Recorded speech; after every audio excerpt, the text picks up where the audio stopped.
Yeah, so hello everybody, and welcome back after 2 weeks. Last week we didn't do a stream because it was a holiday here in Germany, and yeah, it's not only English for runaways, which of course is true a bit, has some truth to it. It's also about music and listening to music, sharing collecting experiences and other stuff. And yeah, we're happy to be back. And as long-time viewers might realize, Thomas is back at the old big room. He left the smaller one.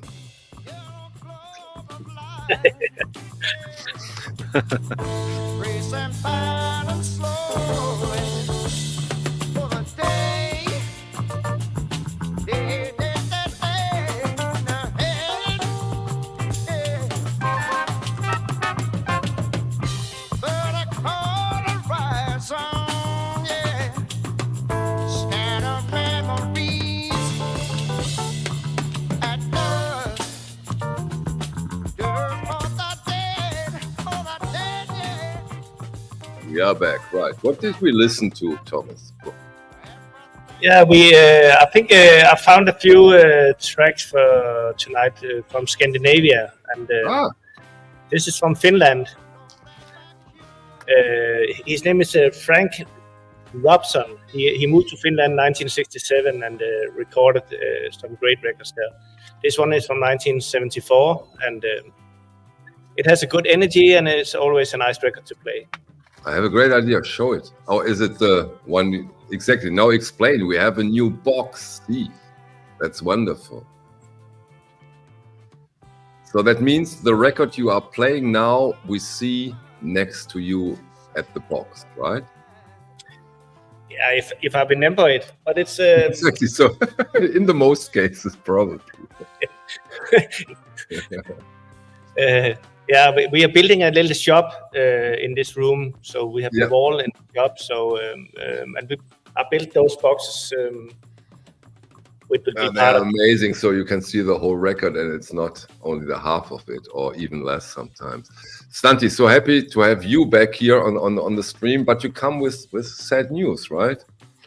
I was like right a few minutes before we were starting.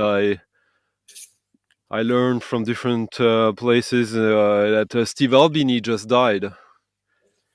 Steve Albini, who is Big Black,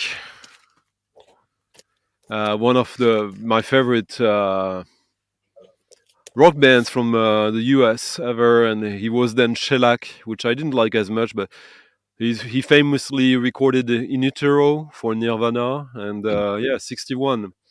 I know someone who's currently recording an album with him, so like that's kind of really shocking. 61. Yeah, that's way too early.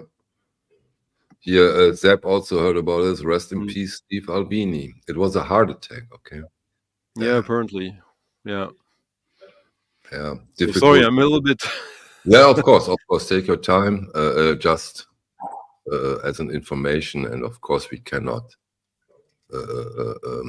get into it too deep now. Maybe you play a favorite song of him a little later for us. I don't know. We'll see. Maybe, yeah.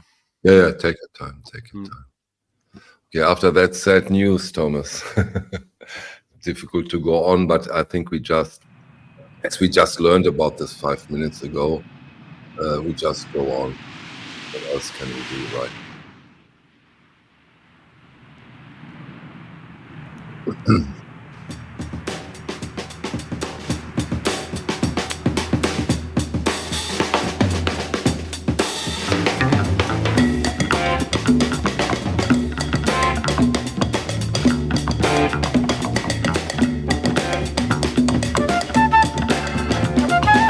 Band from Scandinavia. Still in Finland.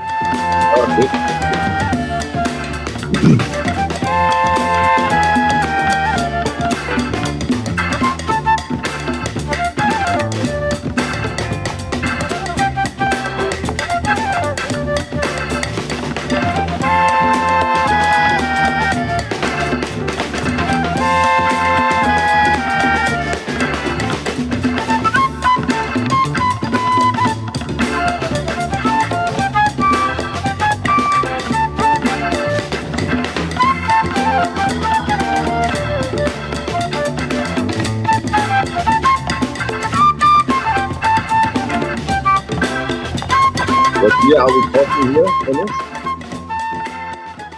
There's no information on the album anyway, but I think we are in 1970. Cool. That's,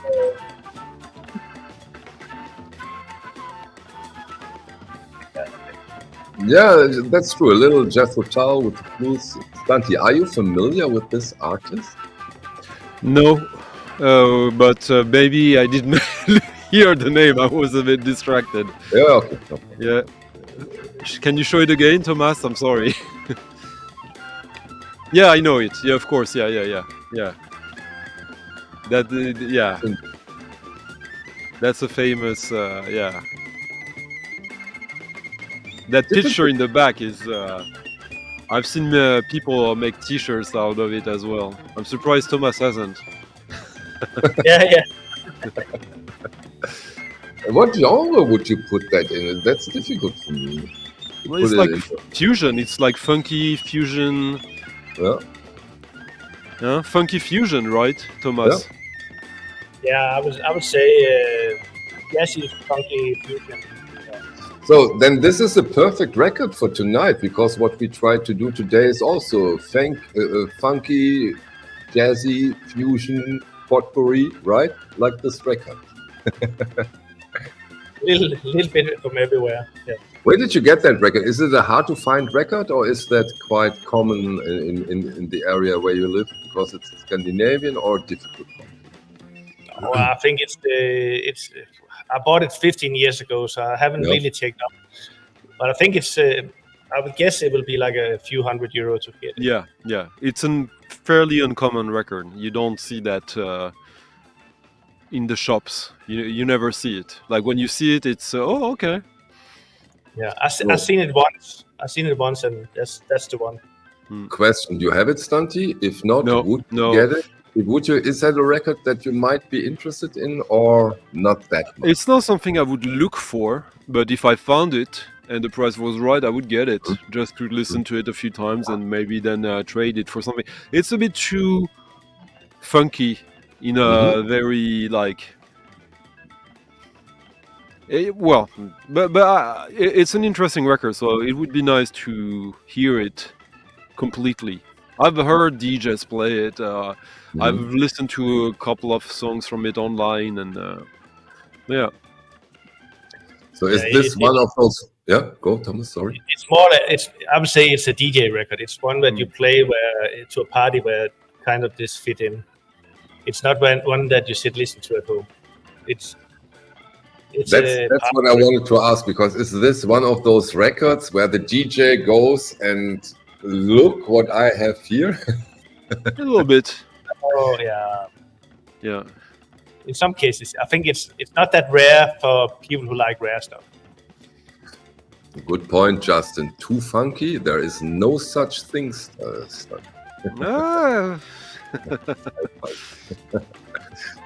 But there's always a big difference if it's something that you listen to, and also if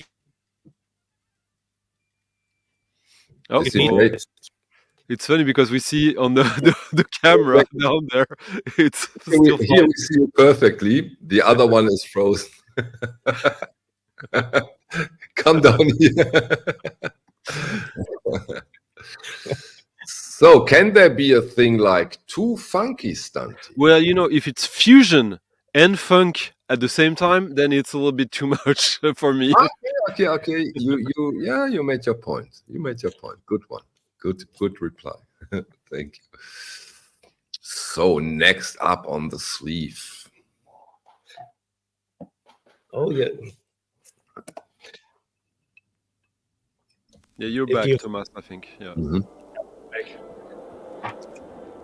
Because this for me is more cool, but it's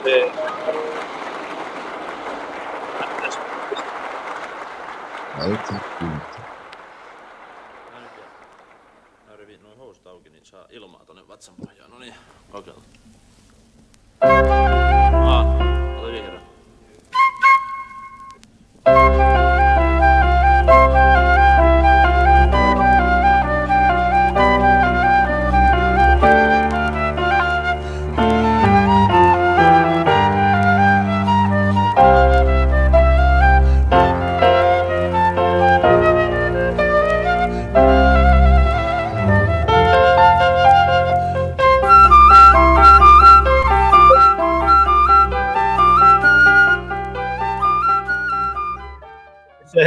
like a 15 minutes long track. Okay.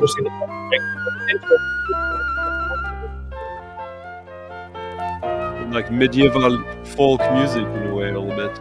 Yeah. It gets folk, it gets hard, it gets into pop, it gets into everything.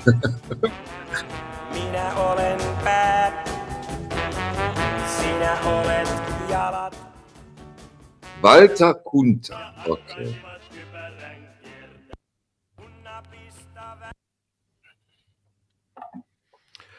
You know, it's funny because I have a bunch of Finnish records that are kind of random in a way. It's just that whenever I find Finnish records that I don't know anything about, I try to take them if it's cheap. Just because, like, often there's a lot of like folk, prog, even the singing, the songs, you know, the Finnish Schlager. Sometimes I get good surprises often. I mean, Finland is a peculiar country culturally. Yes, I agree. Also, when it comes to the music, I totally agree. Very interesting.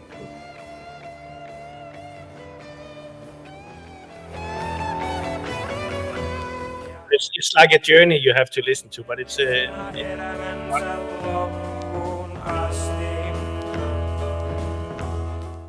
jump a little bit around in it to hear like. It's still the same song, right? Yeah. But this is the same song as well. Thomas, I think for the sound, maybe you should lower the sound in your studio, because the output in YouTube will be the same, but because of the sound in your speakers, that makes, when you speak, it makes some saturation. But I don't have a sound in speakers here. Ah, okay. Then there we go.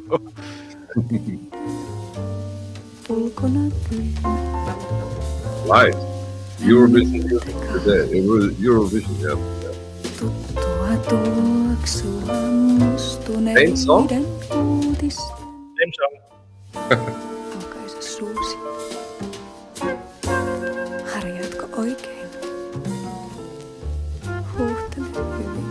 When is this from? This sounds like it couldn't be from before, after 73. It's from 1968. Yeah, makes sense. The drumming is very of its time. Oh yeah.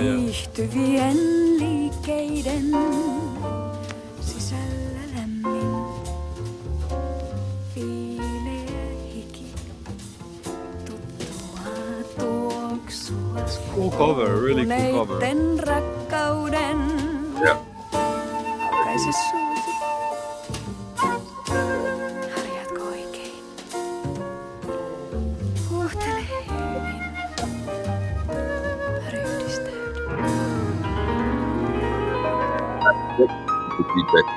Slightly mixed styles. He goes through all of it, right? Yeah, it is. How did you become aware of that record, Thomas? I think I saw the cover and like Stundy, I just bought it because it looks like something that's fun, and I think it became quite valuable. So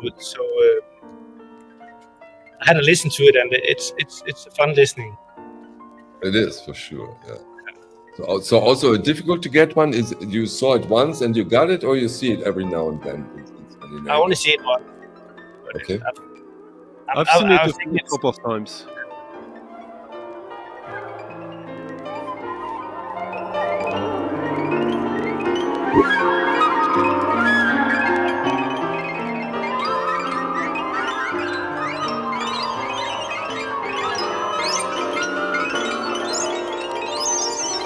Next one. I wonder what Santi would say about the next record.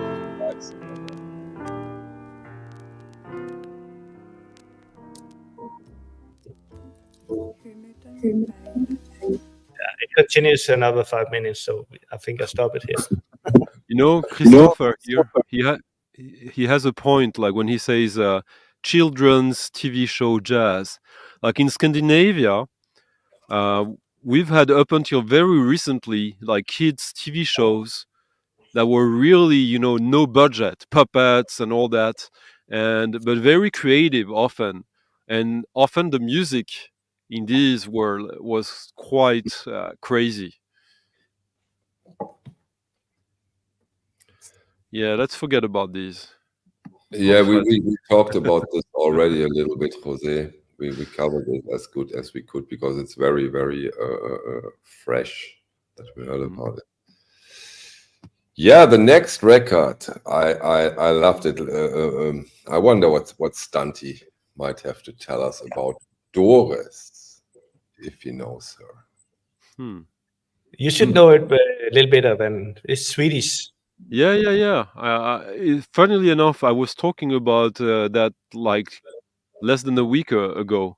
But Okay. yeah, with someone who was talking to me about it. But it's actually fairly new to me. Okay. Then let's go a little bit into Doris before we talk about that album. Yeah. I think I had it for 20 years, and this is the first time I hear it in 10 years. But let's have a listen. I think it has a good summer energy to the Danish summer that's just started.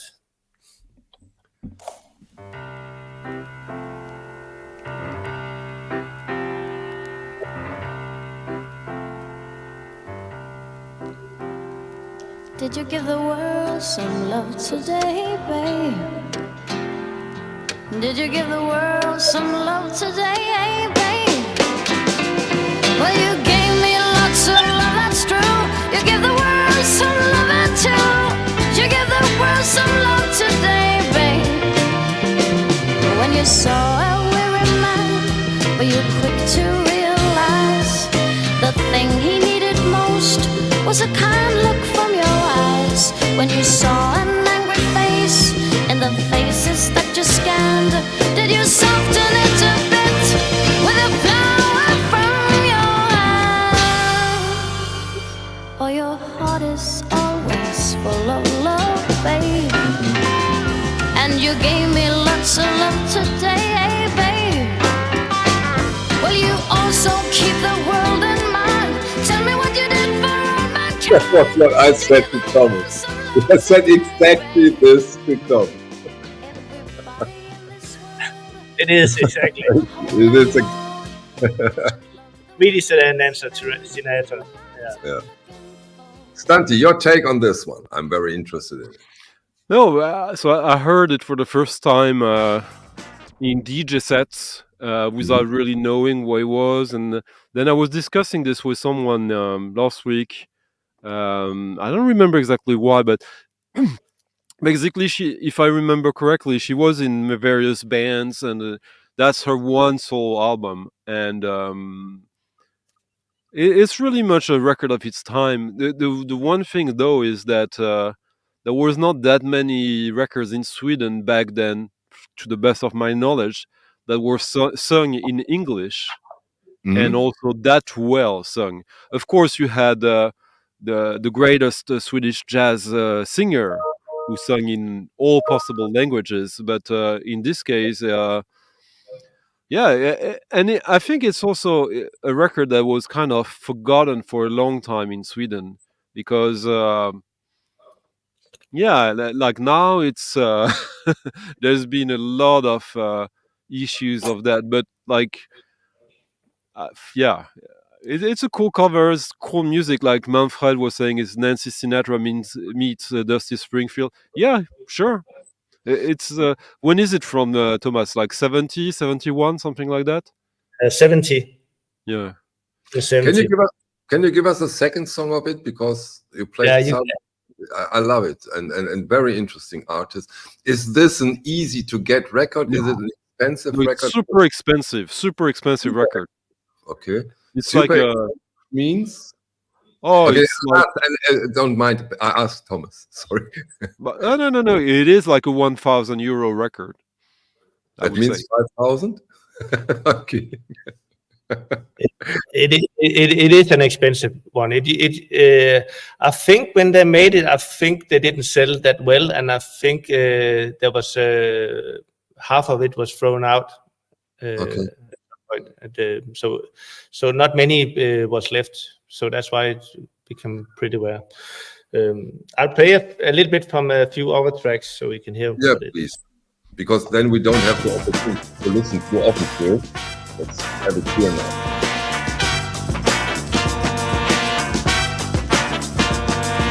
Hey, I want you out of my sight. This never will be right.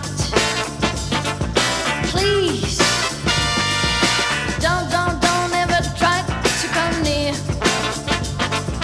Babe, you keep out of here. You know I don't want you no more. I don't love you no more. I never more will adore the married man I am. I'm sure, so don't. Never love a married man. You don't. It's one of these records. If it came out in 1970, it's kind of really a zeitgeist record, like because you got like rock, jazz, soul, funk, all of that together, and also a female voice singing that is not like cute. So it's also something really much a record of its time. Yeah, she has a very powerful voice, and maybe might it be a reason that it hasn't been sold that well, that the Swedish people at the time was used that Swedish singer sings in Swedish? Might that be a reason? Yeah, for sure. So in a way, ahead of its time. Amazing record. I wasn't aware of this record, and I'm quite disappointed that this is again such an expensive one. And when I said it's a 1,000, if you here in Sweden, when you find it, it will be more around like 500-600 euros, but like you don't see it here, or I never see it. I've seen it. Yeah, I say that, but so rarely, and I don't know how many copies they did it, because the music is great. It's not something I would like seek out personally. If I find it, I would probably keep it if I got it, because it's a fun record for sure. But I don't have much, personal connection with it yet. So Manfred, as usual, very well informed. Sorry, he said Mr. Bongo did a 2022 reissue of it. So if you don't want to hunt the original, the reissue from the Mr. Bongo label might be an interesting alternative. But if you want to get the original, since Thomas said that he hadn't listened to this in 10 years and he got it 20 years ago, maybe he would consider.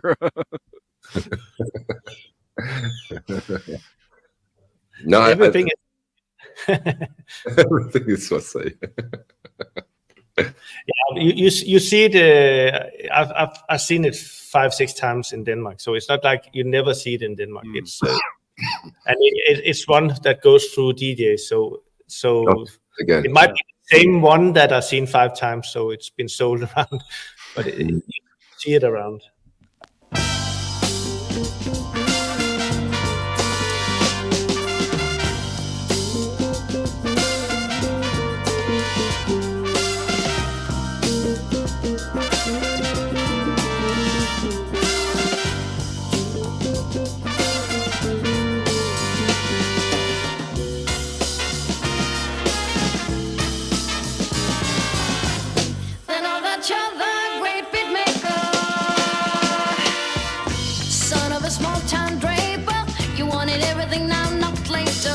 Took a job as a hotel waiter, drank your whiskey straight, no chaser.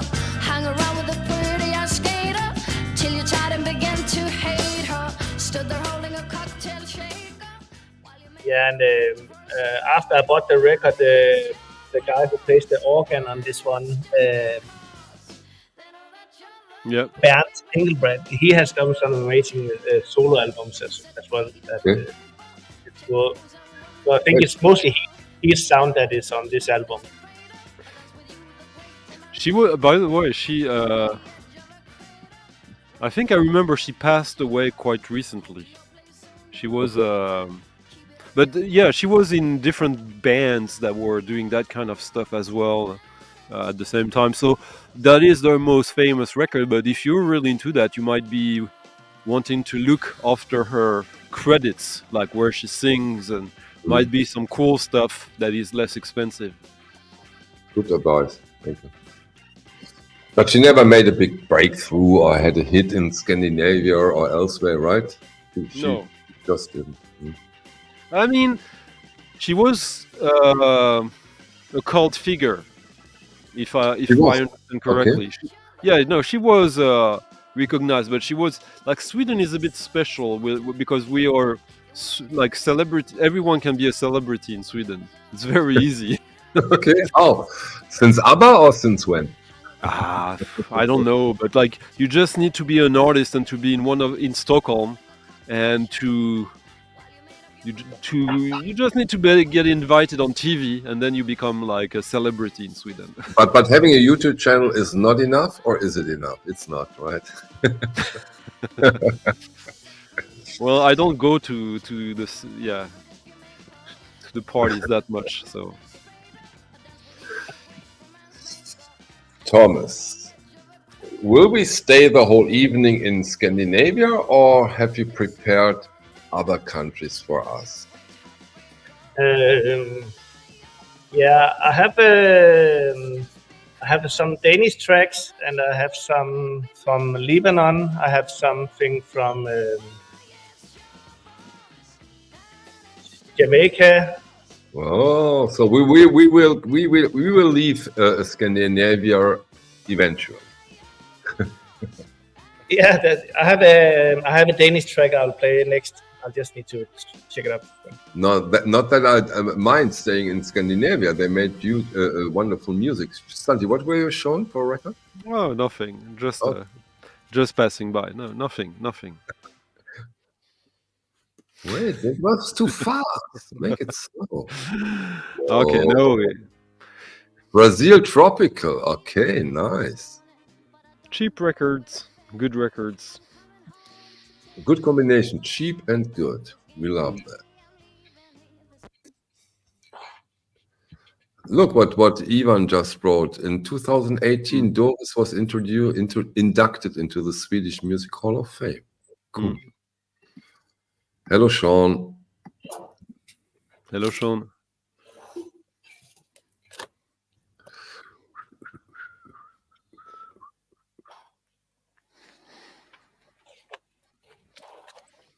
You want some music? No, we can sit here, whatever. We can sit and listen and watching you. Recently, I showed a record on my stream that I think could be fun to show it here as well. It's they only did like 200 copies of it, but you can still find it. It's a box set, which is, of course, so it mimics the Deutsche Grammophon. A little bit. And then it's a die cut. And what's pretty cool about it, it's an opera. It's like an opera electronic music, but it's the libretto is sung in Klingon, which is finally another Klingon record. Yeah, the Star Trek alien race language. And this was recorded in Diamanda Gallas studio. And the composer, Frieder Butzmann, he's a real, like, proper modern classical opera composer. Okay. But this is... you like it? Oh, it's actually pretty cool. Yeah. It's experimental, but it's also an opera, and it's left field, but it's quite good actually for what it is, and to be honest, a must-have for every real Star Trek fan. Yeah, and I wonder if he really did it in Klingon. I wonder that the Trekkies, if only 200 copies are made, look, that's not jumped the on. weapon the weapon Yeah, of the yeah. Wow. 250 copies, but I got a promo. The question of the evening, and very important question: is this the best Klingon record? Yeah, locally? it is. Is it? But what I mean to why I wanted to show it is I didn't mean to show it. We're just talking about records today. There's no special theme, and I see it here. And it's also to remind that there's another dimension to records. Yes. This is also a conversation piece. Okay. Well, like you can just tell your friends, "Oh, I have an opera." I have a Klingon opera. Klingon opera on on And vinyl. while you listen to it, you play 3D chess. Yeah. Nice one. So, but how many albums? How many records? It's a double LP. Double. Okay. And it was. It features Diamanda Gallas in there's like 1, 2, 3, 4, 5, 6 singers, so it's a real opera. Nice. And with a whole story komponiert und getextet von Friedrich Bützmann 1994 to 2001, so he worked on it for 7 years. Yeah, but Stunty has to develop a language, so give him. No, the language already exists. I'm not so sure. Really, did it? You're sure that they really had the proper grammar and stuff like that? I know that, like, at least very early on, there were like Trekkies that went completely crazy, it's a good question though, Michael. I wouldn't say that with like 100% confidence, but I think he was probably inspired by the fact that people developed the language. Yeah. And I don't ask now how good your Klingon is, but it's totally non-existent. Okay, but after the opera, it might be better than before. Yeah, for sure. How do you feel about records like that, Thomas? I would love to have it. I don't have it. I'll tell you how to get it. I'll show you. Yeah, it sounds like one that I need to check up quite quickly. Yeah, for sure.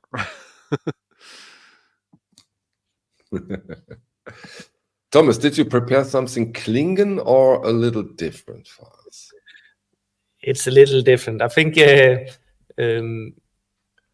I know you like a lot of krautrock, and I think if some Danish tracks should be in that category, I'll show some of the albums that are Danish sound like krautrock. And the first one I'm playing is this one, Pan.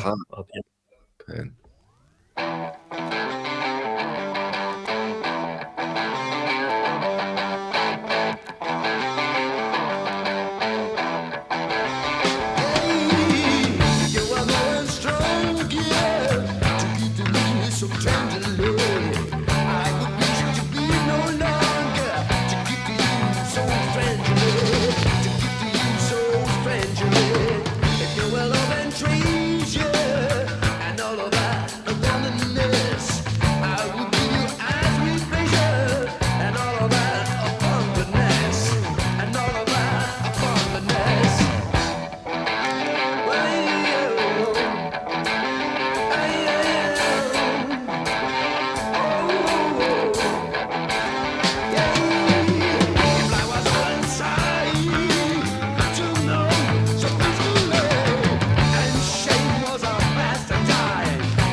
Look, there's somebody here who has seen them live, Thomas. Manfred Stock has seen Pan from Denmark in the 70s live.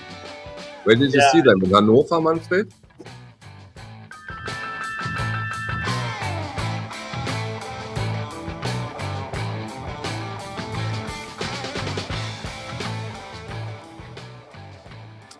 Amazing cover. Those records I showed here are records that are really looked for in Denmark. Okay.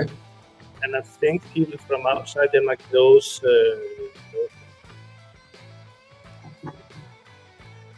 The Old Man and the Sea. Wonderful jacket. Wow.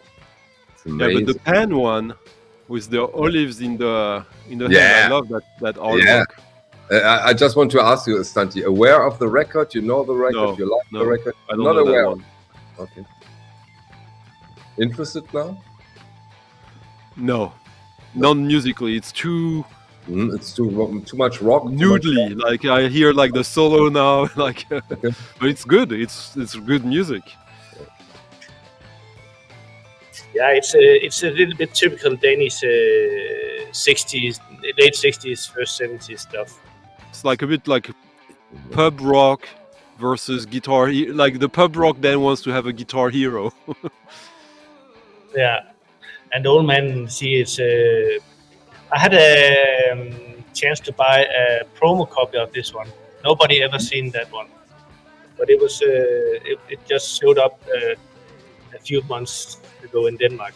And it's like this one is like 1,000-1,500 euro. So a promo Wow. that's really expensive. The Old Man and the Sea. Will we also hear something from this record? Yeah, we can do that. Cool. But they're all also this Young Flowers is also need to have if you like this kind of music. Okay, nice. Stanti, you know what this jacket, what record it reminds me of, right? Yeah, of Zweistein. But that record is Fleischstein, exactly. Yeah. yeah. But that record, that Thomas just showed, that's a cult record. It is. Yeah. What makes it a cult record? Why? Well, the music, the people who are into that kind of music, they're really, really, really into it. So Okay. Yeah, it's not totally my kind of music, but it's what the heavy collectors, most grown-up men, collect this. Okay, no, because we have one advantage. We can play those records. Now that you have gotten into it a bit, I would really please you to play both of them, also the other one, so that we get an idea of a record you don't like that much, but where serious collectors are heavily into. I would love to hear that. Yeah, but if you play it on big speakers and play it really loud, it gets an energy that you don't really love. But it's not something I listen to. Okay.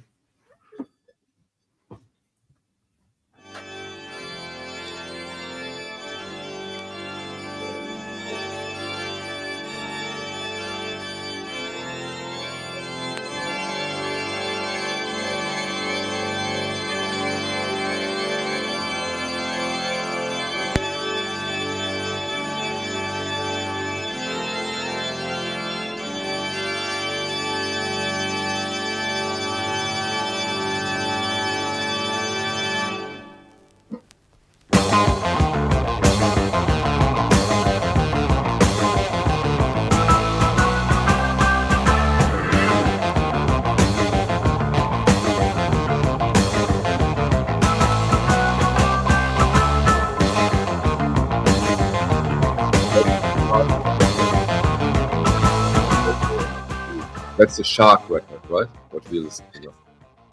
This is the Shark one. Yeah. Yeah, give us more. It's amazing, I think. Still okay. Still the same song. Wow. Okay.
if the sunbirds run down. Yeah, that was impressive, Thomas. I really like it.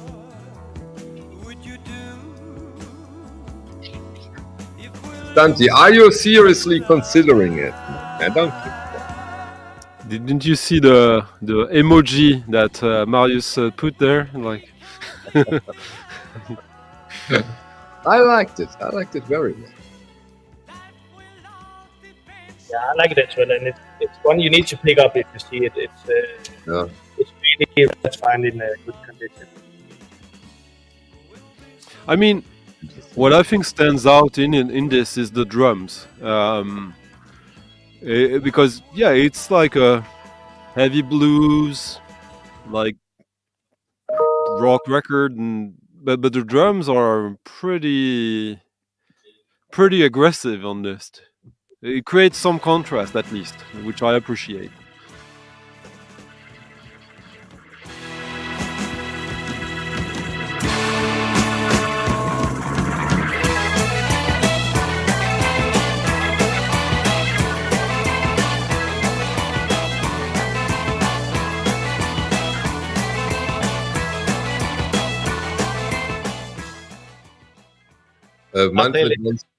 Manfred wants to know an OG of this. Is it €1,000 or even more? In a good condition, I think it will be like 1,200 to 1,500 euro. Mm.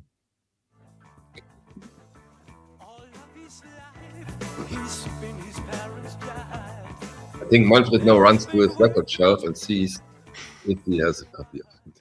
And he might have. That's what, yeah. Or he's trying. On this record, I think it was impressive.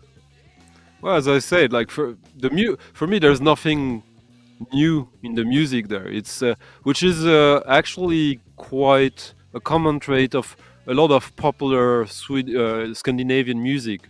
Scandinavian musicians are often really good, like to make stuff, but to create stuff, it's like there is obviously, but yeah, I thought that the drumming on this, the sound was standing out really massively, like really hard. Like the sound, I don't know if they knew what they were doing, or if it's just how it came, and that's why it sounds so a little unique. But yeah, but the music again, like people were in the comment section there comparing it to Area Eep and all that. Yeah, sure, absolutely. It reminds us of a lot of other music we already know stylistically, which is why what stands out is specific details, in my opinion. Yeah. But for whenever I lined up a record, that right, there's nothing wrong with it. No, absolutely not. But where... for the people who I don't know if they like it, but I lined up a record that is still very cheap. That is kind of my response to that music. Okay. You do it now or you do it later? I don't know. Like Thomas decides. I think like now could be a good time. Okay. There you have your answer.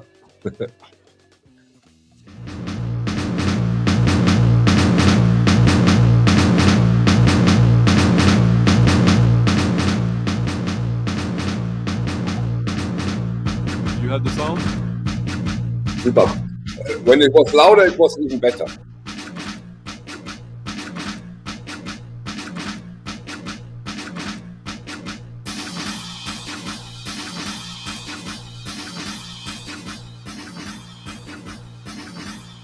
Wonderful question.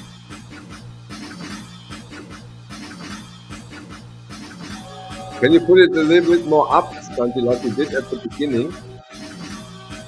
Yeah, a little more volume. Go. Yeah.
but her singing in combination with the music is the key, right? It's That's amazing. the key. Wow. I'm playing quickly another song so you see the range. Yeah.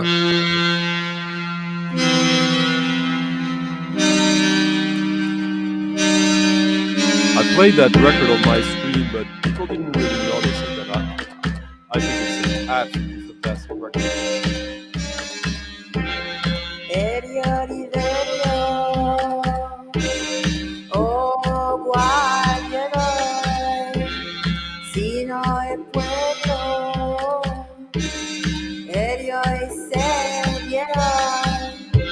E quando li sento, i video di vecchi disegni eroi, odio le voglia,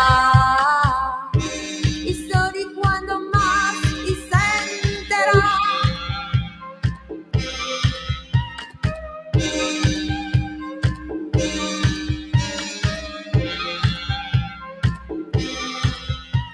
So for me, that's a rock record. And yet there's only drums, synthesizers, and voice. No guitars, no bass. It's a duo from France called Heimat. Heimat. That's German. Even Thor will understand it. and this is their second album. Okay, zwei. That's Zwei. If it wasn't obvious enough. And this was very released, nice recommendation, Frankie. Thank you. Yeah. I discovered it because they released a remix album of that with a remix of the first track I played by Sonic Boom from the Spaceman 3. Okay. That is really good, except for one thing, that it's almost the same as the original. He just changed some sounds, but had them play exactly the same thing. So it's really good, but I thought, like, I don't need both. So either I'm getting the original or the remix, and I thought, I'm getting the original, so I discover more stuff. And there was a question from Christopher about the language they are singing. Is it Japanese? No, it's probably not. It's either Spanish or Catalan, like a language, right? Like in the northern Spain or southern France. I think I have the answer, Stunty, but don't be angry with me. I think it's a French who tries to speak English. Thomas, your take on that record, please. What year are we here? It's 2021. Okay, it's. It was released exactly on May 8th, like exactly 3 years ago. Oh, today 3 years ago. But you like it, Thomas? Come on, I'm yeah, sure. yeah. It's the singing opera was great. It's amazing. It is. Yeah, it's and it's a band. It's a woman and a guy, and it's a. You know, they probably did only 300 copies of it, and you can still find it for like $15, because sometimes you don't get the right people to talk to the right audience about it, and let's change that now, because I'm curating a festival in late June in Sweden, and I'm considering maybe having them.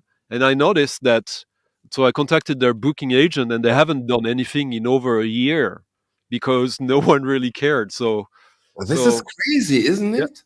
That's crazy. Because when you hear it, you imagine seeing that live.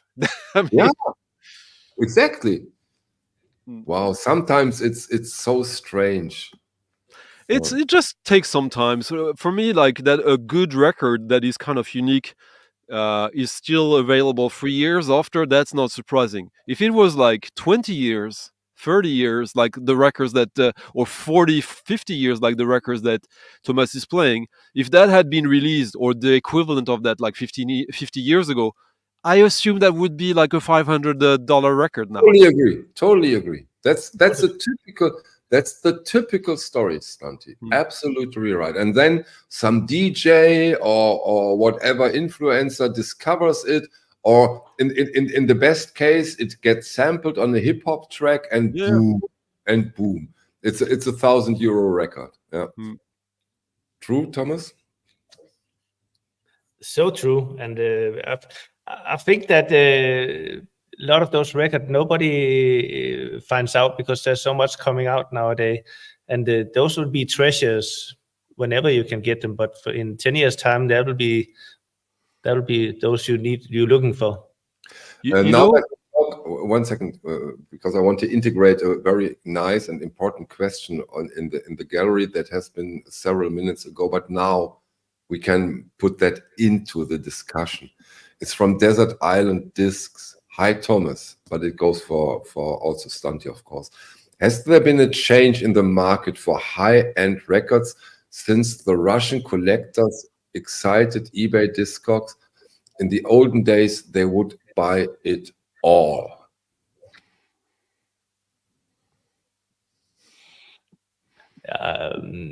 It's difficult to say, but I would say those records that the Russians are looking for, it's not rising in value at the moment. Okay, what are the records the Russians are looking for? Dark Side of the Moon, Light Blue Triangle, or is it Can Tago Mago? No, it's they love Vertigo. Everything on Vertigo. They love the Kings. They like the classic, the 1970s stuff.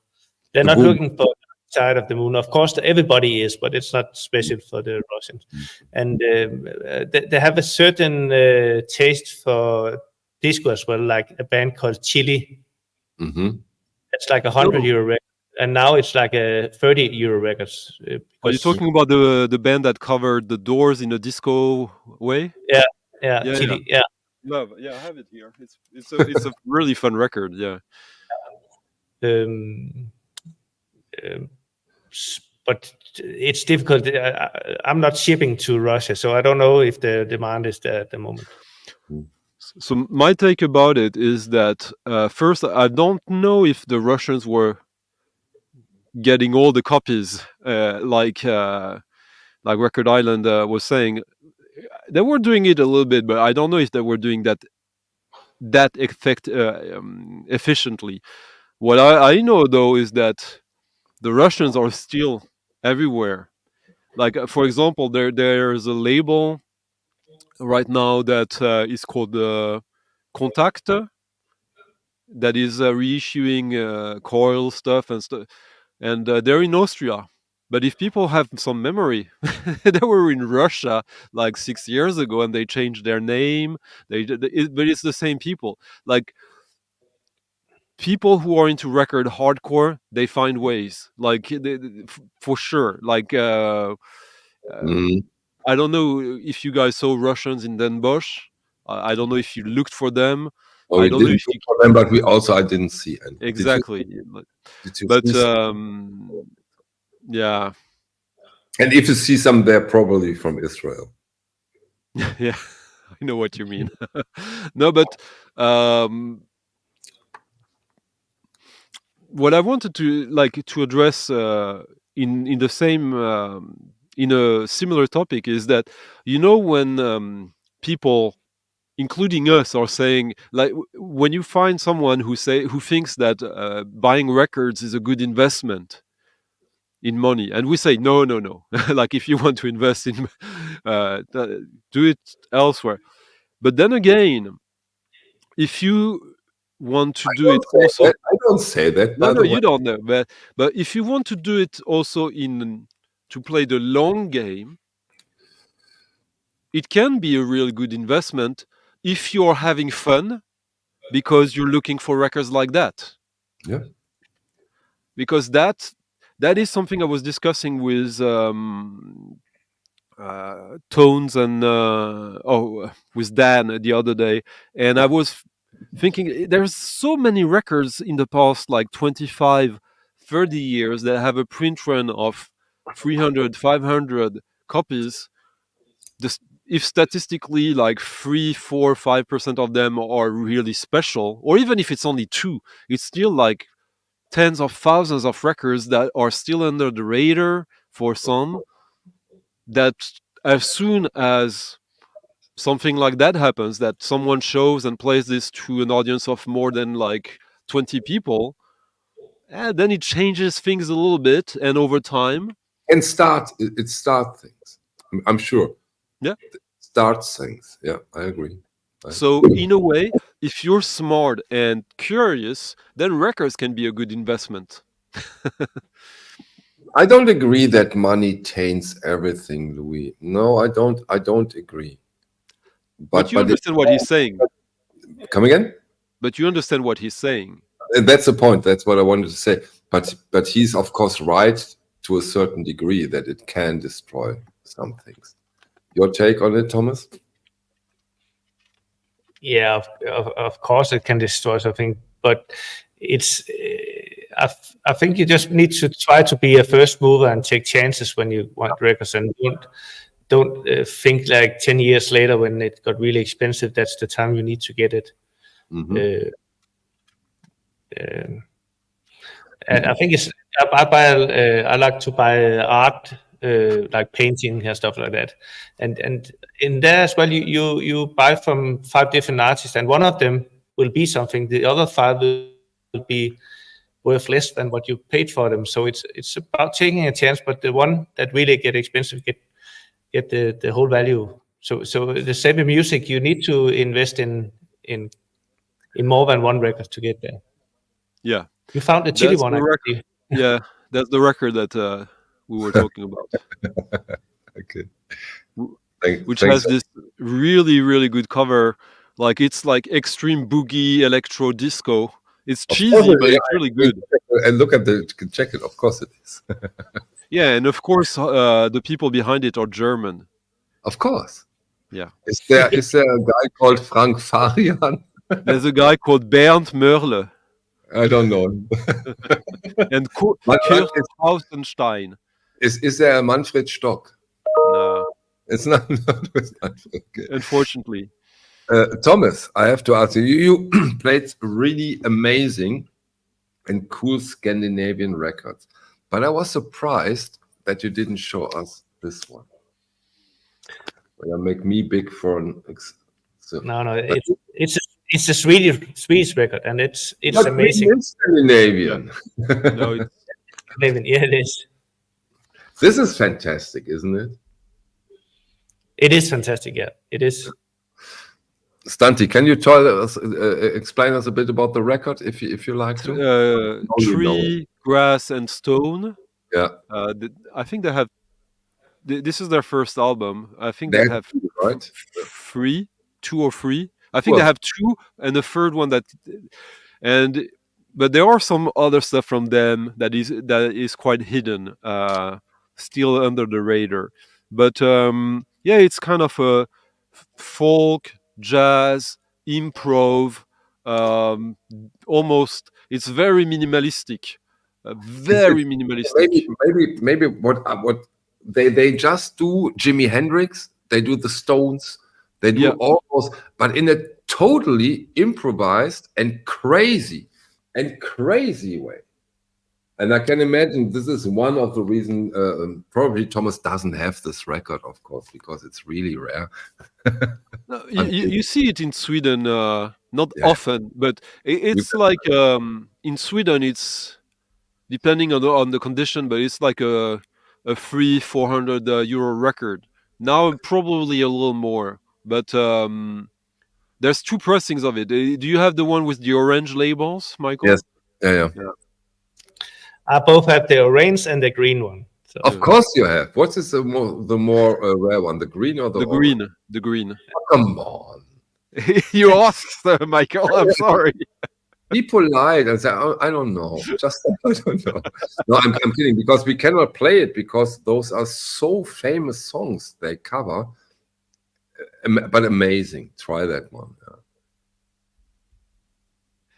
I have a little problem with that record. I sold one to an American guy. He really, really wanted it, and he got me to send it. I met him in Copenhagen, and I showed him an orange copy, and he wanted a green one. So I said I will ship it to him, but he never paid for it. Wow, that's bad. Yeah, that's bad. And it's bad. He has so much money, so I was like, why can't you just pay for it? Yeah. And I shipped all his record. I shipped all his record he bought in Copenhagen. I shipped them for him as well. He never paid for that. I remember. If you're there listening, If you that's please, not good manner.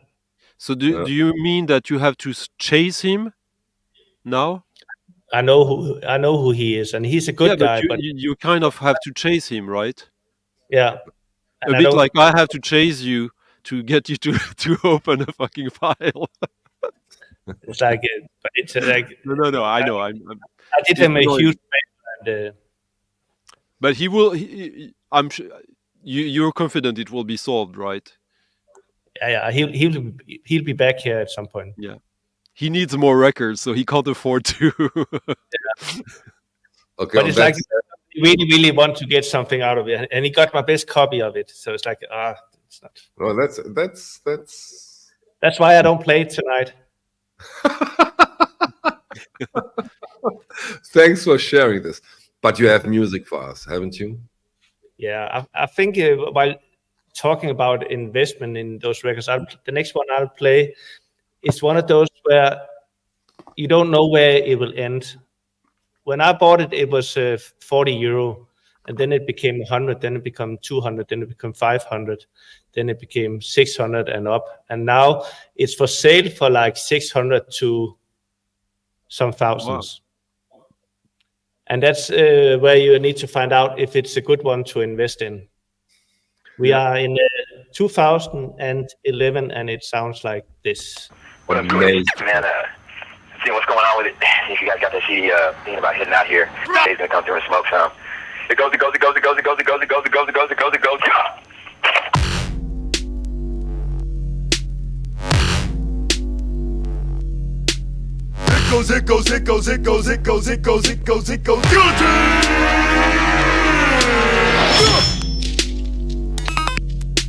Sit in the dark and ponder how I'm fit to make the bottom fall to the floor, and they all fall down.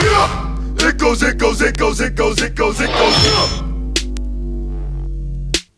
Out of the shadows, barrage of witch tongue, cobra spit over apocalyptic cold. Killer cauldron smoke, stop music seriously. It goes. Can't stop the groove, look stars clear off them locks. Relentless raw movement for the knock. From me to that G-spot body rock connected to everything you want, ever did want. We got it, one knock, come get us together in that hole and watch me drop this cold guillotine death sentence. It goes, guillotine.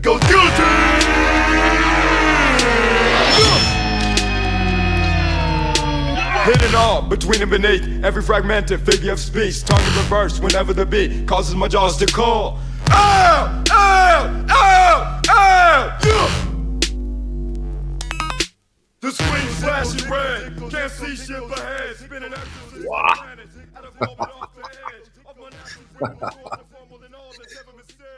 Yeah, that's punch. Dante. Yeah. You knew it? So Death Grips is the duo of Zach Hill, the drummer, who was the drummer, the leader of that band, Hella, whom I've seen in probably in 1998 live in a crack house in Paris. Hella used to be. Sorry, you lived there and he came by, or no? They did a gig, and it was Hella back then. It was guitar and drums. Okay. And that was the first time I heard about them. And Zach was playing the drums, literally like Square Pusher is programming drums. It was insane. Yeah. And at the end of the show, he had to be taken to the hospital because he's a small guy, like a thin guy, and he was hitting everything so hard that there was literally like a mist of blood on the cymbals, on the drums. And he had lost like probably 400 millimeters of blood during the gig because he was cutting himself by like hitting the drum so hard. Oh my god! But it's almost like a Klaus Dinger story. But yeah. But even more energetic. Yeah. And Death Grips. I remember when they arrived in like 2005, 6 or something like that. That was kind of cool. There was another band of like industrial hip hop.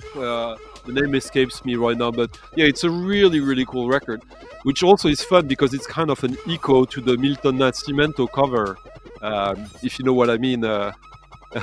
Thomas. Dave, slow down on the comments, please.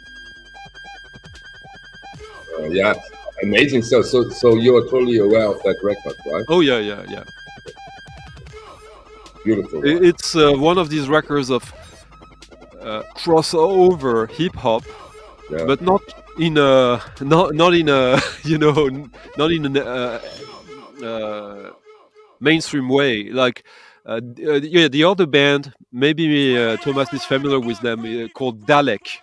Dalek is that other band that was doing similar stuff, but probably not as far out as this record. But this record is amazing. Yeah.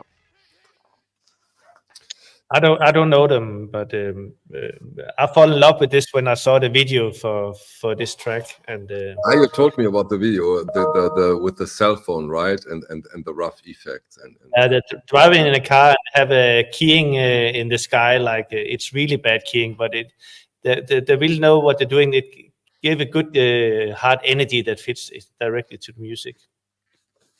They're then amazing. you should check this out, Thomas. Absence. This came out on in 2004 on IPCAC, which is the label of the guy from the singer from Face No More. Okay. Southern Lord and IPCAC. Yeah, it's but this is like industrial hip hop and very similar to that. Probably less minimalistic. What's really cool about the Death Grips is how sparse the drums are, in my opinion. Mm-hmm. But you don't have, by any chance, a spare copy of that, let's say, hip hop record you just played, right? You don't. You just don't. I would call it a hardcore hip hop. Though I don't have a spare copy of it. But it's I will sell it much more expensive than you can get it. I think if you want it, you can get it for 500-600, and I think that will be like the last chance to get it for that price. Yeah, they are up to somebody put it up for 10,000. Yeah, and it's ridiculous, but it shows like people want to show off and they don't want to sell it. So it's just so they still love the record, but if somebody will pay that for it, I think the highest is around €1,000 that it goes for. No. Average is 600, right?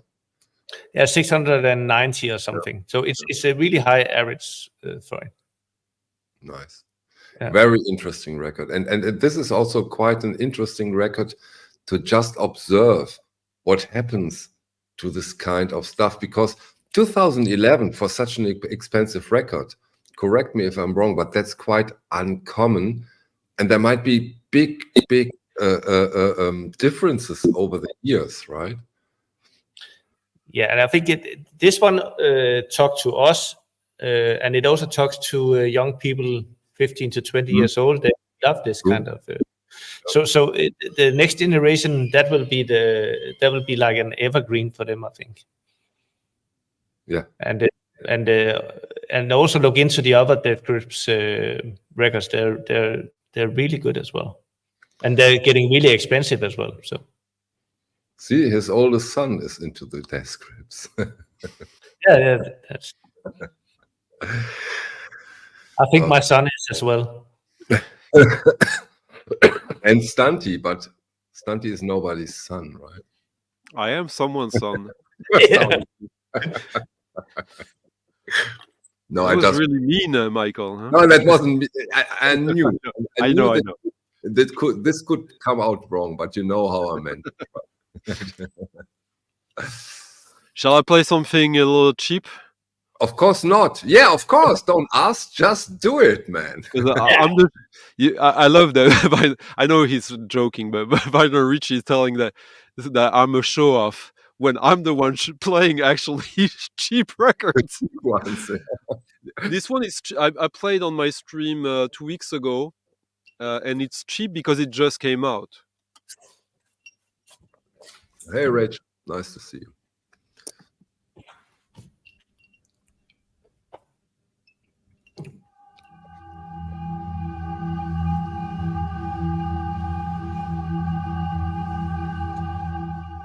very. That's exactly how I meant it. Thank you, Proc. So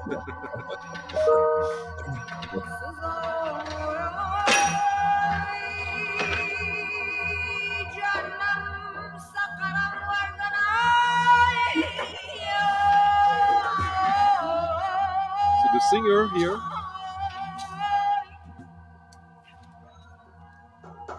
Hani Moshtahedi, she's from Iran. Mhm. This was recorded in Iran. It's a duo of her and Andy Thomas from Mouse on Mars. Okay, Mouse on Mars is heavily connected to Düsseldorf, by the way. Just yeah, but I have to mention that. Come on, let me say so. Yeah, for sure. And so far, it's one of my favorite records this year. Oh, it's a new one. Okay. It literally came out like a month ago. And I don't know how many copies they pressed of that, but probably like 500 copies. So it should be available for a little while. And there's not that many records like that does a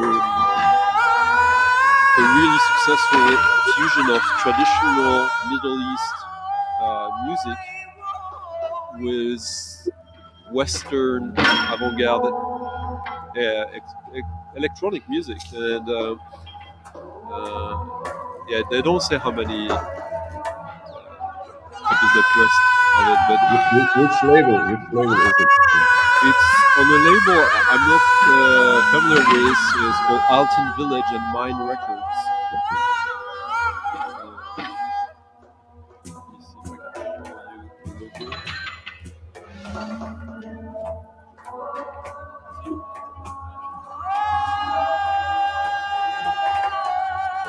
Oh, thank you.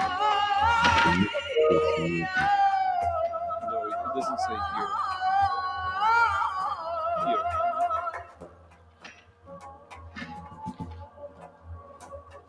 Alton Village and Mine.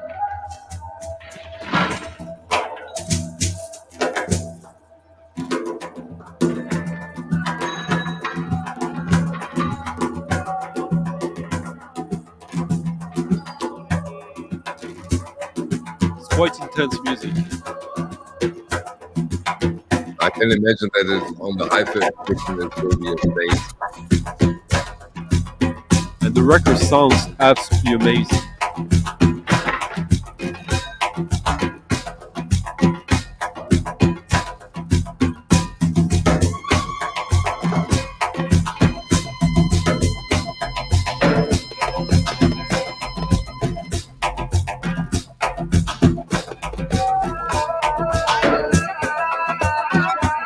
Modulation on this is so good. So the name of the project is Earshot.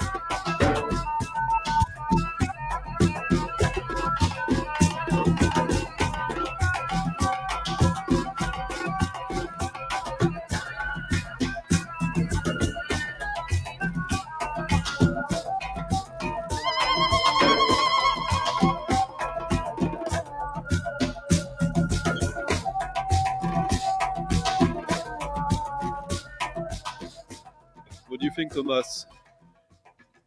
I'm just trying to buy it right away. So. But it's I'm totally in love with this. Yeah, That's it's a journey I would like to go on. yeah. There's quite a few records like that these days, but not all of them like hit all the right marks, in my opinion. This one, it's just everything is perfect. Either you get into it or not, and it's totally fine if this is not for you. But this is besides the fact that it's kind of topical with the current affairs in the world, which is another reason to listen to this, in my opinion. But yeah, it's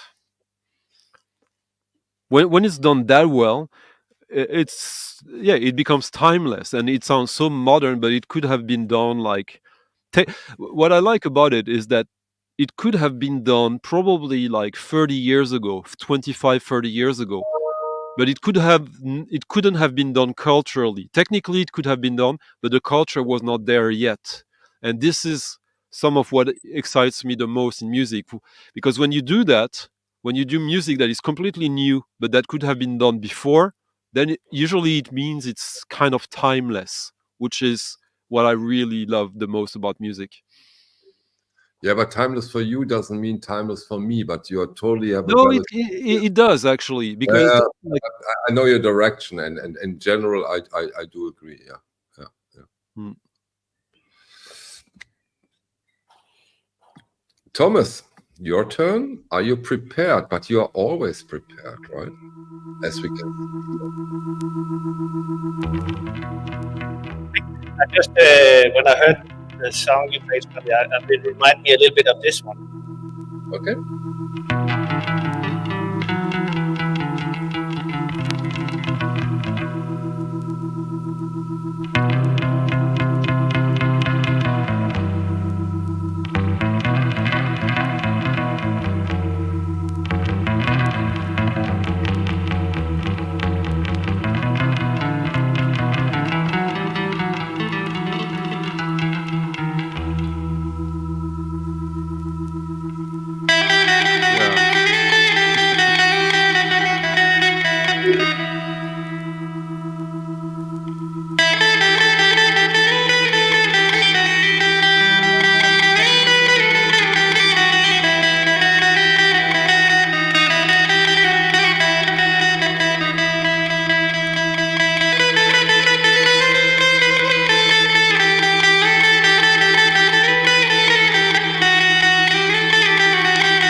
This is unbelievable. I mean, somebody just wrote, don't buy a record by just one song. I so not agree. I would buy this record just for these 30 seconds. This is unbelievable. Stunty, help me here. It's unbelievable, isn't it? Oh, I love that record. I've played that record for... Thank you. I really was afraid they say, "Oh, Michael, no, it's terrible." But then what? No. It's kind of like a belly dance record, but it's also something else. Only this minute is. Wow.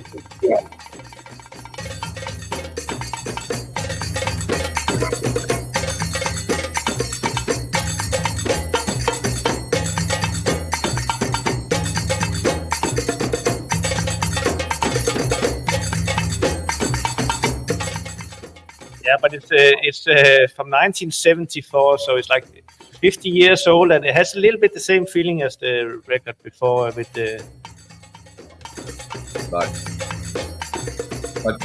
But educate me on this record. Is it a hard to get one? Is it an expensive? Yeah. I'm afraid. Yeah. Right. Yeah. Unfortunately, some of these records, they can still be very cheap. Yeah, of course. But as soon as they are hyped, like I remember a few years ago, I started to hype the Munir Bashir record, and you could still find it for like 20, like 15, 20. Now it's like 150. So are we talking 150 here then? Yeah. This is a 150 euro record for us? Yeah. Yeah, I would guess so. I need that. Okay, bought.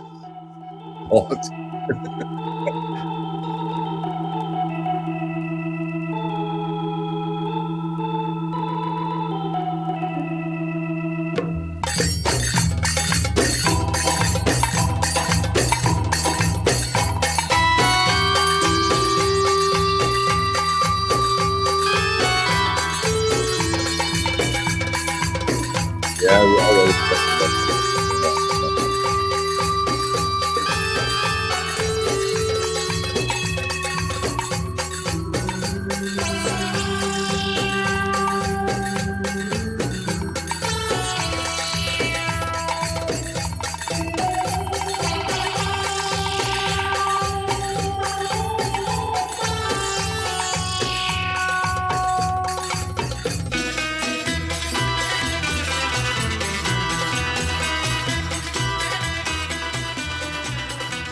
Dante, this record raises one question.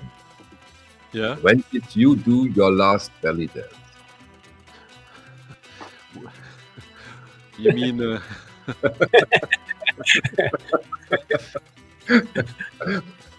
You know, the funny thing is, like, there are And tons of never took records. Santi so long to answer, by the way. Have you realized? No, but there are many records like that. Yeah. That maybe there's only one or two songs like that on the records. Mhm. When I bought this is this was the kind of records you can still find in the dollar bins. You Mhm. just have to try them. Mhm. And sometimes they will be bad and cheesy, and sometimes they will be amazing and crazy. And until you know it, there's no way to, because not enough people. There's not like a Pokora book about this kind of music. There should, but there's none. Yeah, Richie, Stunty came with the news 2 minutes before we started the stream. Yeah, it's sad and true. Yeah. Yeah. So Thomas is preparing.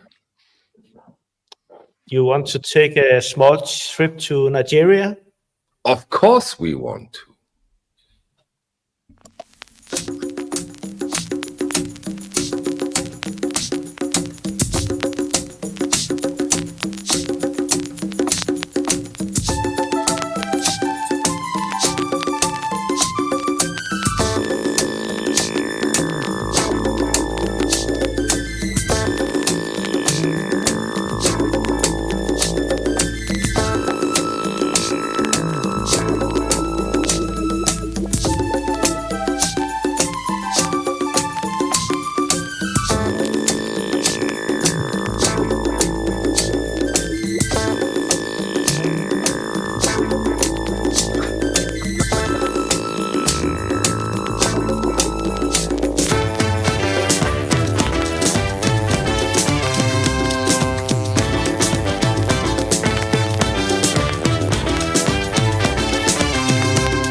Yeah, I think it's one of those you don't hear that often from Nigeria.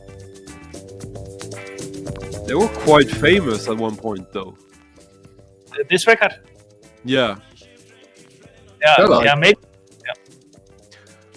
That was a popular band in the for the diaspora in countries that had like a Nigerian community. Like, I have that record. It was released the year I was born. So, and it's a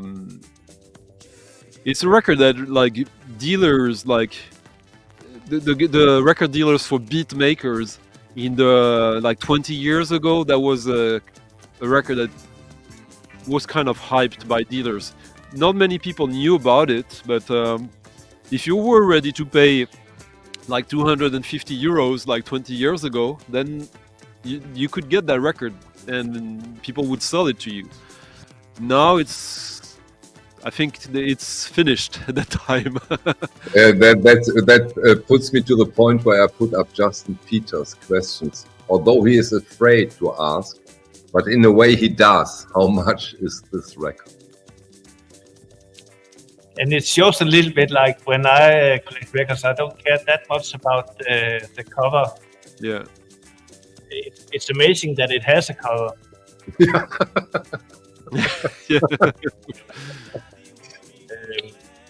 I'm not sure. It is one of those that could be 250, and it could also be 1,400. I think nowadays. You haven't looked it up. Okay. I don't think. The thing is finding it. It was Well, you have to be lucky. I don't think that. I think the source for this record have tarnished. Like you have to find it either in the wild in countries like France, Belgium, countries like that, or to get it directly from someone who already has it in their collection. But find like sellers who have this available for sale, like in decent condition, I don't think that exists anymore. Unless Thomas is selling his copy, if you consider it good condition enough. This was probably an amazing condition if you consider the origin in Nigeria. And as Thomas said, the most surprising thing is it has a cover. And a lot of tape. Last sold 2020, 1,600. There you go. Yeah. You see, like this is one of my other favorite records. It has. That's the way you find them. If you're not lucky, I bought them 20 years ago. When you find them, they look like a bit like this. And is it playable? This one? Yeah. Yeah. It is. Do it. Just do it. Do something crazy and play a record. Sorry but hey, come on. Because we don't have many chances to listen to this at least as an original. So let's take the chance. We take the chance. It's good energy. I play this one every time I have the chance to play some music from Nigeria. Cool. I agree. It looks promising.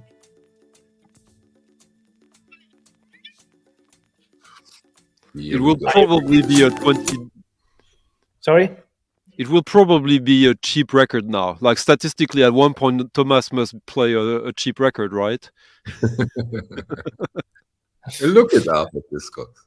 Look it up. I'm not sure. I don't think it's ever been sold on Discogs, but I don't know. I haven't looked it up.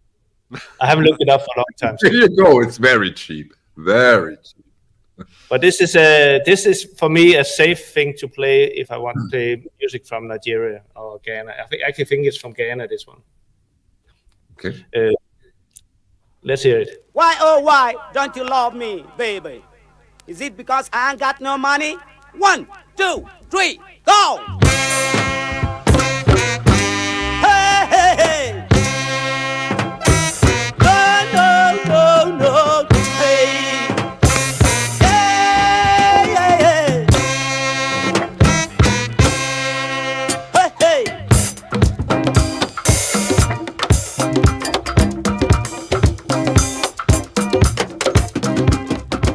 Darling, why do you try to run the road from me so soon? 'Cause you never know what I'm trying to do for you. Anytime I call, people keep on saying this to me, that you never love, you don't love me no more. Oh why, oh why? Please tell me why you don't love me no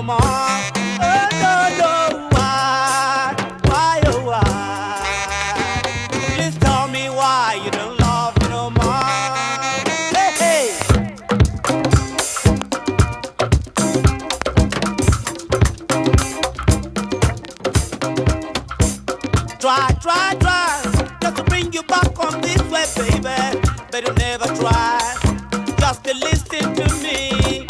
I'm trying to ask, what do you want me to do to you, gay?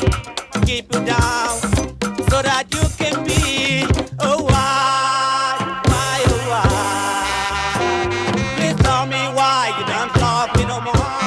Oh, no, no, why, oh, why? Please tell me why you don't love me no more. No, you still have to play half. It's both days half a minute.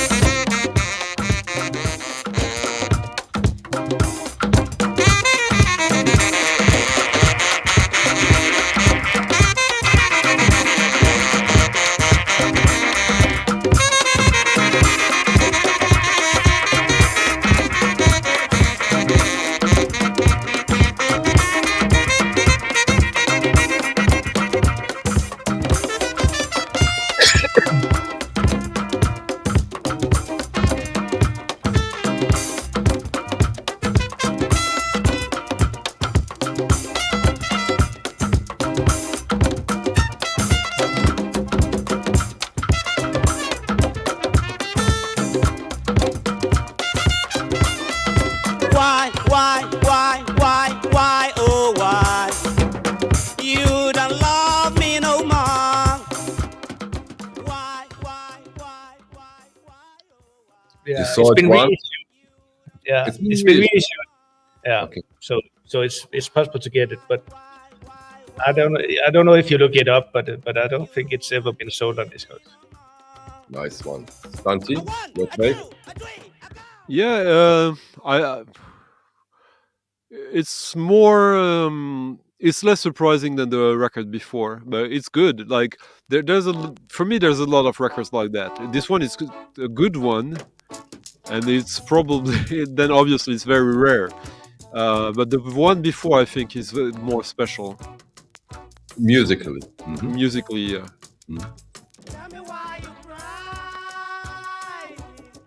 And it's like 5 good tracks out of 6, so it's like you can choose a little bit.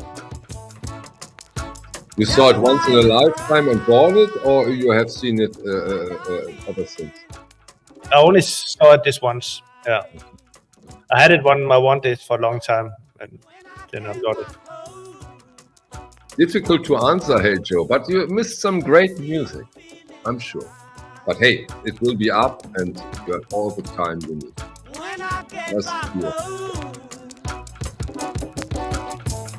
I wanna see you feeling alright. Tell me why you cry, my darling. Tell me why you cry. Tell me why you cry, my darling.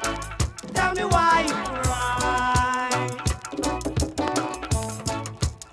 It really breaks my heart. Yeah, just to get an idea of what it is. Thank you so much.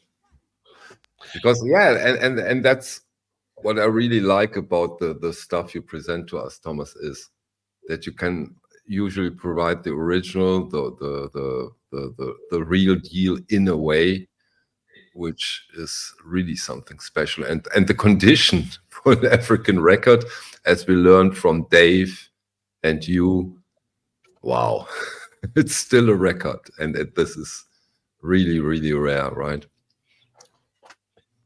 I think it's the most rare one I have from Nigeria, but it's often if you've seen it a lot of times, you don't think it that rare. But for me, I looked for a long time and only seen this one ever.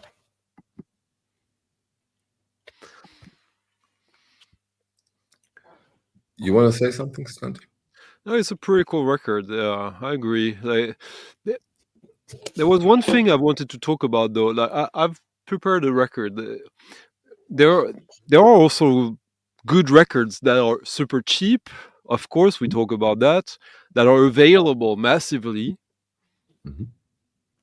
But when is the point when you have to get them before suddenly, oh, okay, this is a record I see everywhere all the time, and I don't see it anymore. And when I see it, it's always in horrible condition. So I want to play this thing. Okay. Maybe you will recognize it very fast. Maybe not.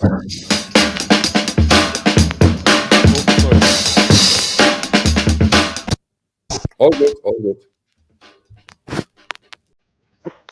Or was it too long for that?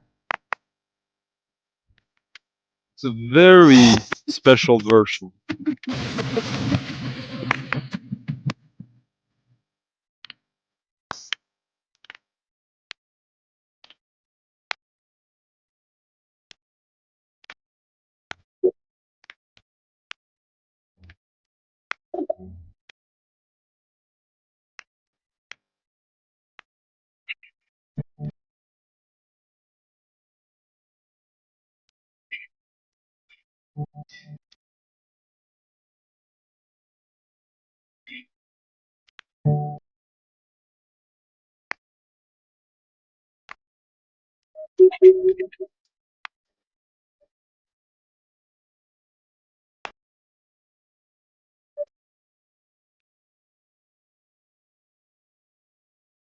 Yeah, but then what?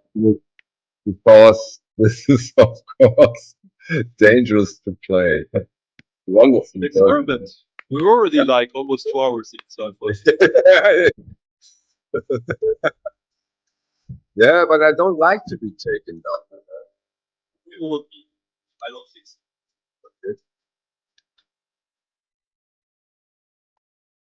Really wonderful.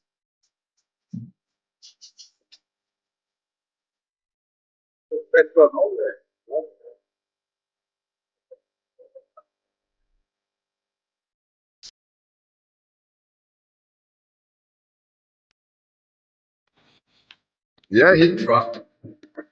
I'm not like Yeah. look it up already. This used to be like $1 record. Try to find a copy of this under $35 that is better than YouTube. Doesn't happen.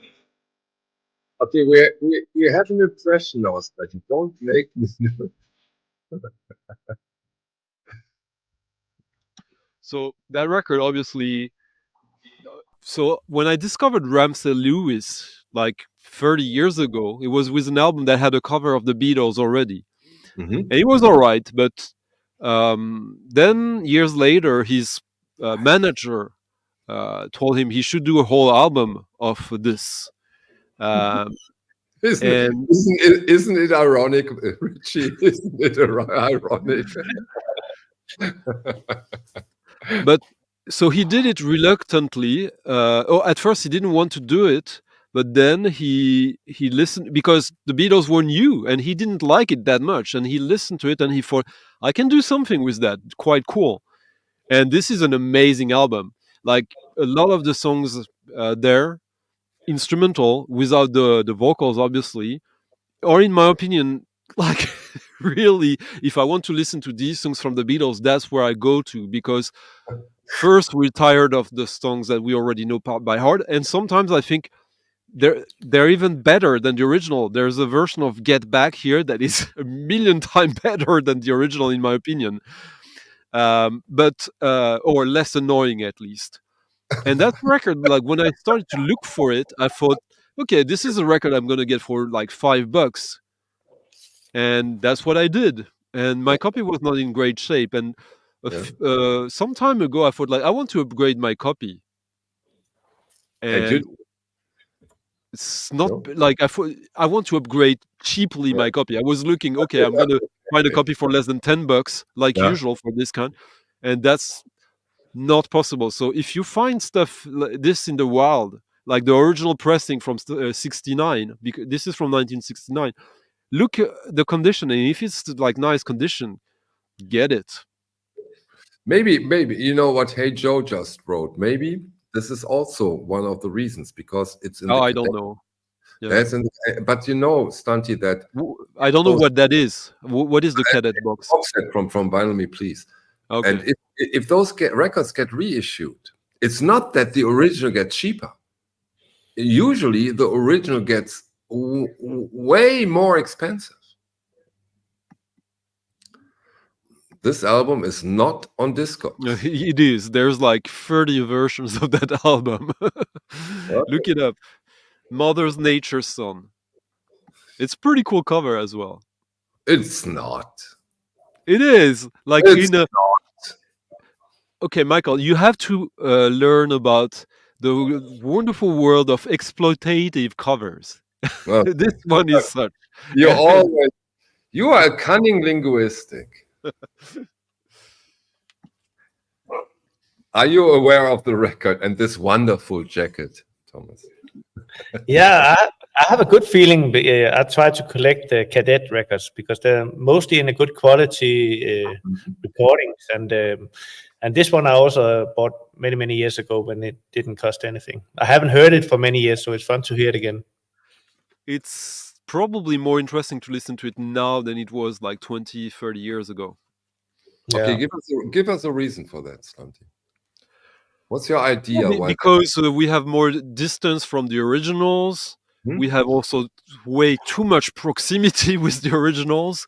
So it's refreshing. It's refreshing, but what's really amazing about it, in my opinion, I love that record. It was done while the songs were being done. This was released in 1969. It's not like it was like when the Beatles, they were a big band for sure, but they were not like the god forever in the future.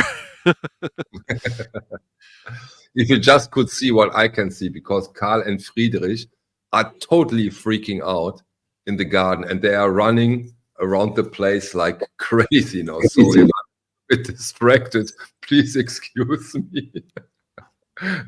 But I agree with you. And like what Lionel Richie says, like that when he heard it in his class, which means when he was young, this verges on elevator music. Did they have school at the time when Richie was young? No, but like it's a good point. In a way, he's correct. But now with distance, we can also appreciate what is actually special about it rather than the intention from back then. Who let the dogs out? Yeah, good question. Thomas, as I know you, you are already prepared for new stuff. I think we go to a different place now. Yeah, right. No!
Go to Jamaica, and one of the early dub records I had from 1976.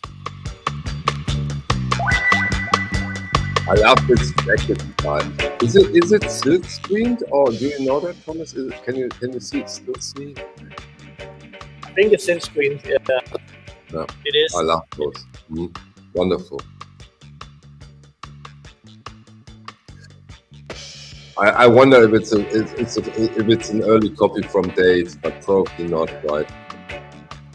Because of the David. His name was David Brown. I can see that on the label. Yeah. I'll just show you the label here, because the fun thing on the label here is also like they couldn't look the at whole ride.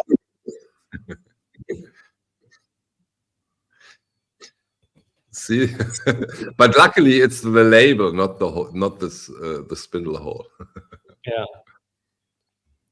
But a nice copy from 1976, and it has like the deep groove, and it feels like it's a stamp also, like a silk screen with the label. But you said 76. Are you sure it's 70s? 76? Yeah. That's a classic record, Michael. That's a very emblematic record for dub music, and the record had like several revivals. That one for DJs, like it's been reissued. I think in the 2005, 2010 something. It was reissued in the early 90s. But it's a classic dub 12-inch. So you're aware of it already. Oh, this one, yeah. It's I don't have it. I wish I had, but it's again, I'm waiting for Thomas to statistically show a cheap record. It's bound to happen, but we're getting closer. Huh? We have to, right? We have to get closer to a cheap record. And so Michael, that's Sly and Robbie. Huh? Yeah. No, I'm here to ask questions, not to answer questions. So that makes me sometimes look not so knowledgeable, which I am not. But sometimes I just ask a question to hear the answer. So as Thomas is still at its bin, how is your connection to dub reggae, Santi? I really hated it as a teen. I agree. Yeah. And and really, did African Head Charge change that? No, it's much before that it changed. I'll show you. Yeah. What really changed everything to me is this record. Squeefeel Keek, which I'm totally not familiar with. It's the first album by Seafeel on 2 Pure, before they signed to Warp. Yeah. And back then I said, I don't like electronic music and I don't like reggae. Yeah. And I thought it was a shoegaze record, which it is, but it's also a dub record and also an electronic music record. And after a while I realized, what am I talking about? I love dub music. But to really start to buy dub, to start to think, oh, actually that record is worth money, and I want it. And I'd really like, if it costs money, maybe I will pay it. That took a little more time, though. Yeah. Can you play us a little bit of this record, so that we know what you are talking about?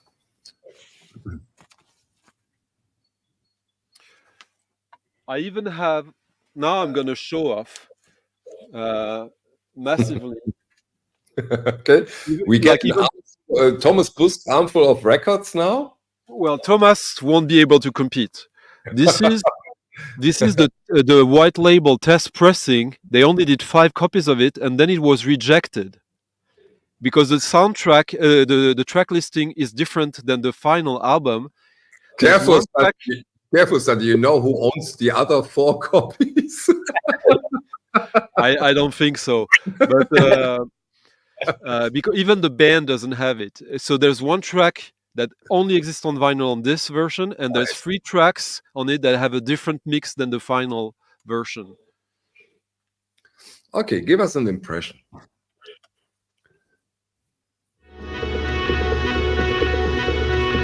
So basically, this is a band that comes at the tail end of My Bloody Valentine. Santi, this sounds like gas. Right? At least the first 5 seconds. This is from 1993. Put up the volume, please.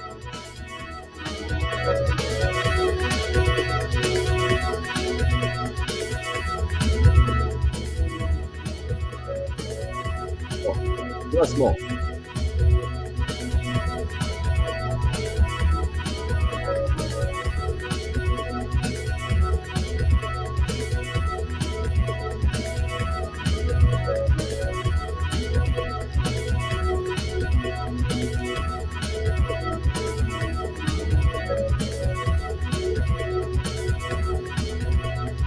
Yeah,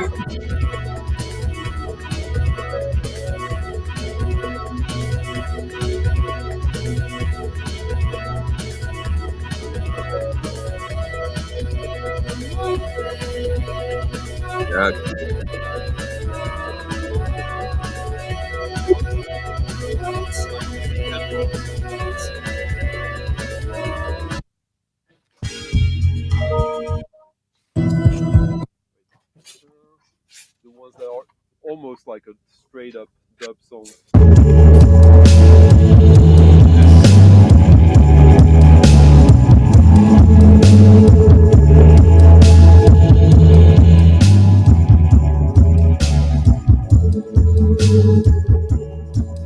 You hear the bass line here and stuff. yeah, but I don't hear the dub. But okay. I agree on the shoegaze part, but not on the dub part. Oh, it is 100%. This is not a shoegaze song. This is dub. Come on. It's not listening. It's so hard.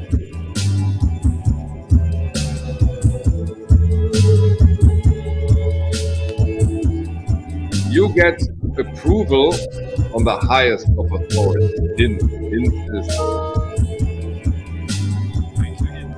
You don't know her. You will. I really like it. That was one of my biggest quests I've ever. When at one point this was offered on eBay. I think Santi, stop. Put down the music, because I think what happens is when the microphone levels down the music. Absolutely. But Thomas, do you agree that this is dub?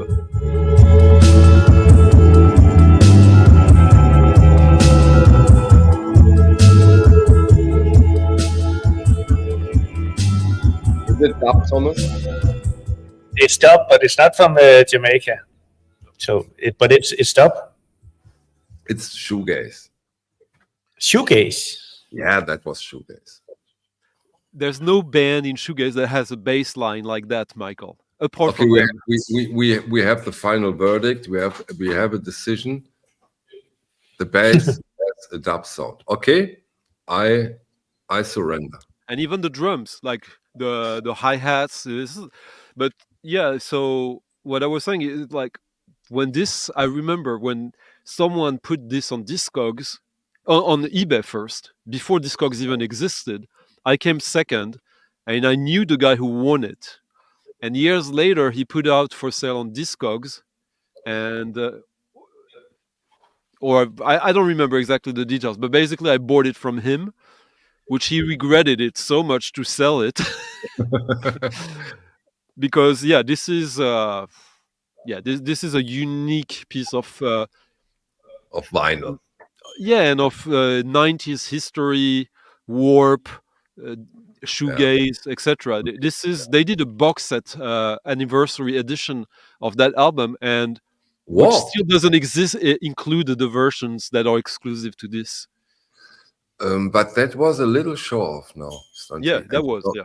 And you know what? I loved it. Thank you for sharing. Thomas, you wrote down the records you need to buy now? Yeah, I need to look the stream again later. It will be expensive, even for you. I already bought one, so... You did? Yeah, the Heimat. Oh no, the Hirschrock, yeah.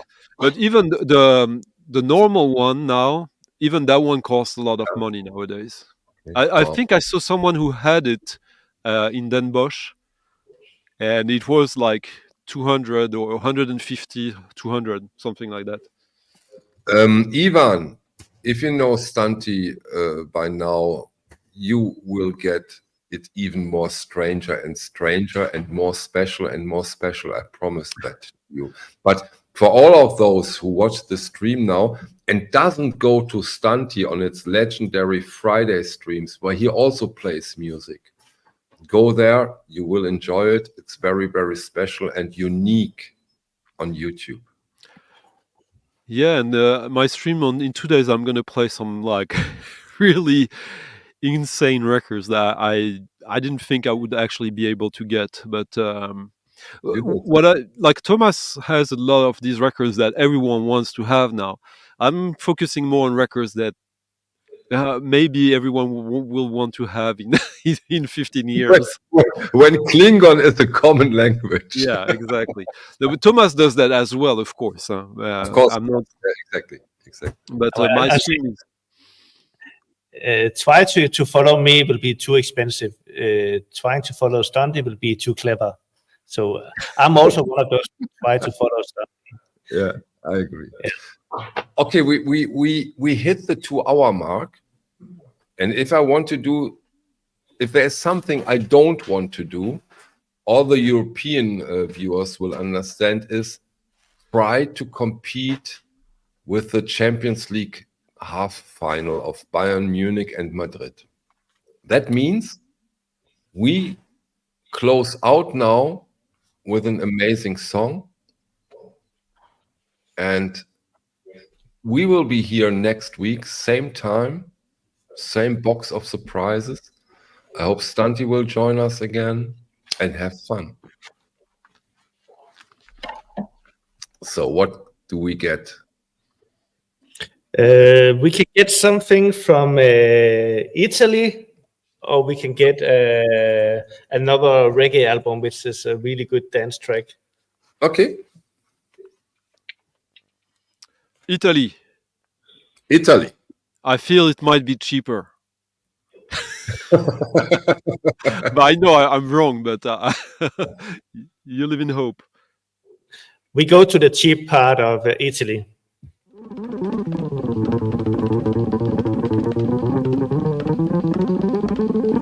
Again, don't forget, you will find a lot of records at the OBC shop, and not only expensive ones. There are also records for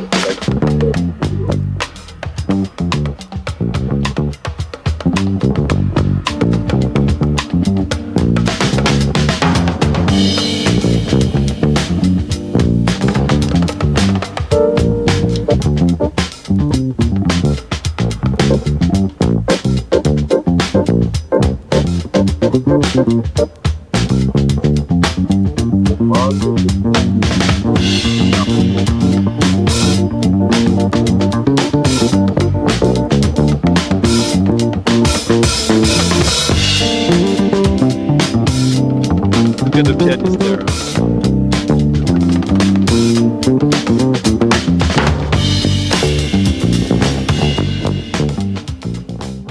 Yeah, he didn't have anything to do with politics. He was just a pianist, but he has a family that was great. I don't think so. I don't think that this is Benito's time. I don't think so. No, he's from the family. He's known. It's a known fact. Okay. Tell us, educate us once more, son. He's from the family. Oh, he's a super famous musician, and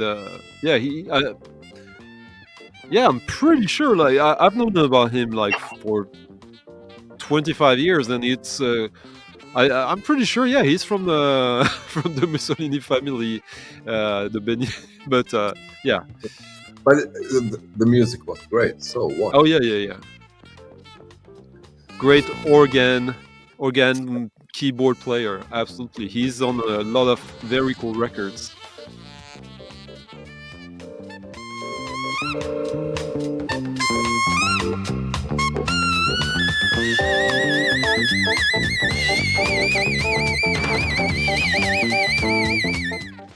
Yeah, he's one of the three sons.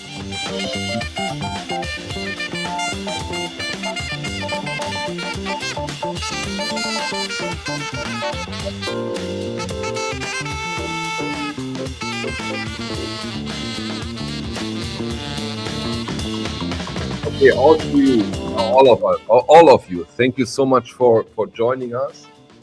Can't wait for next week. Thomas, amazing. Stunty, amazing. Thank you so much, and I hope you join us next week, where we'll put out other amazing, rare, interesting, funky, cheap, future to be grail records. Thank you so much. Bye. Thank you.